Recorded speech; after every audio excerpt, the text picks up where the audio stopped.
Welcome to Slow Home Studio. Too many people live in badly designed houses, and we want to change that. It's Wednesday, June the 22nd, one day after the longest day of the year, and today we're going to be talking about lighting, which is probably an appropriate thing to be doing. Not direct sunlight, but indirect lighting inside the house. So you remember that we had a look at the apartment remodel from Pull Tab Architects from New York on Monday, and they had some really interesting uses of lighting in their renovation. So we thought we would start with that image and look at the different types of lighting that they used.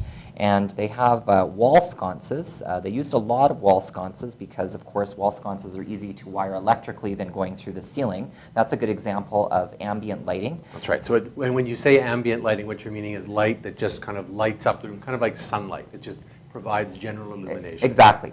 And then, of course, this is the bocce fixture, which we touched on briefly. But it provides ambient lighting, but it also provides a bit of an atmospheric lighting experience because the fixture also produces sort of a moody quality to it. That's right. And it provides directional lighting for the task of eating in that, which is the basic function of why you would have some kind of light fixture over your table. Exactly, and that's really important that those two are combined. And then the third type of lighting that we can see in this is pot lighting. And pot lighting provides sort of a direct light to what you're doing. It can also be task lighting, which we'll see in some images coming up a little bit later. So here's a quick detail of that bocce light, and you can see, like a lot of light fixtures, that it is both something to look at as a light source as well as something that inflects out into the room as a provider of illumination.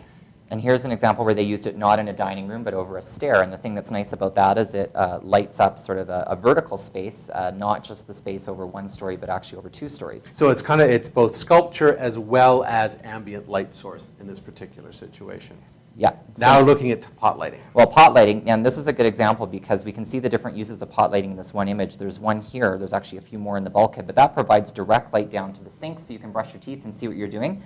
This light here in the ceiling will provide more ambient lighting for the room. And then there also is a pot light in the top of that niche, which is providing an accent lighting on that architectural detail. So it's basically the same fixture. You could put different bulbs in it that has different spreads. You'd want for task lighting something that's quite narrow that focuses the light beam down onto a particular surface. For ambient lighting, you'd want something with a wider spread. But really what's defining this is what's underneath the light and how close that other surface is and what you're going to be doing with it. And that's really what defines whether it's task lighting or ambient lighting. Yeah, that's a really, really good way of thinking about it because, of course, in this case with the kitchen, your task is to chop vegetables and cook, so you need lighting to be in a more regularized grid to provide and you really don't want, and you want to have it more general, right? So exactly. This is a kind of ambient light condition for general lighting.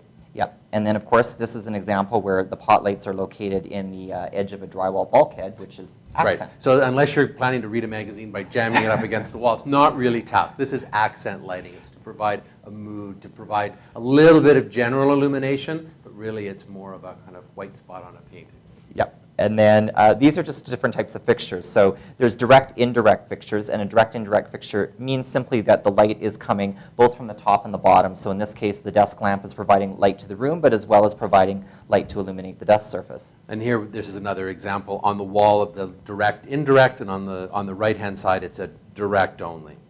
Yeah, and then this is an indirect fixture. So indirect fixtures rely on the light to bounce off surfaces that are adjacent to the light, such as ceilings and walls, to provide light for the room. You don't normally see these in residential uses. An awful lot more common in commercial uses. I'm sure if you're in an office, you have that kind of light fixture somewhere. Yeah. And then this is a direct light fixture. So this is the typical dining room light, which we see all the time. You've got a light over the table. It provides task lighting for the table itself.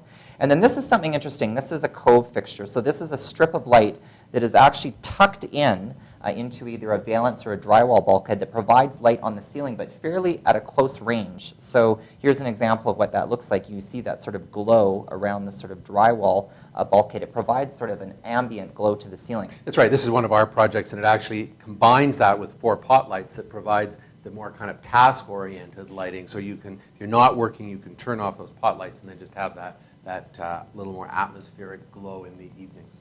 So the reason why we're bringing all this up is we are going to be adding a lighting component to the design project that you've all been working on. So check back tomorrow and we will be discussing that. See you then. If you're interested in learning more about the principles of slow home design, you can pick up a copy of our book entitled What's Wrong with This House?